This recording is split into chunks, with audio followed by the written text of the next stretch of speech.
pag-ibig at koneksyon. Ang tunay na pag-ibig ay nagpapababa ng stress hormone sa katawan.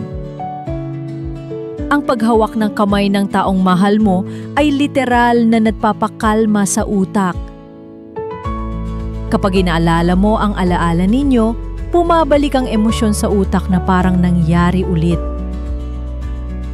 Ang mga magkasintahang tumatawa ng sabay ay mas tumatagal.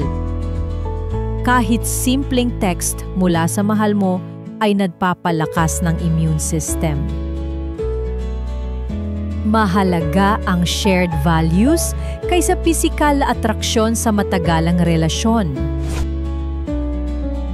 Mas malalim ang emotional bond kapag parehong humarap sa mga pagsubok ang magpartner. Mas matatag ang relasyon kapag bukas sa pagpapakita ng kahinaan ang isa't isa.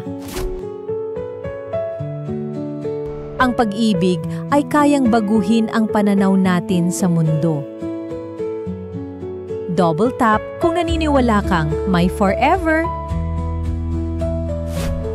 Thank you for watching. Please like and subscribe.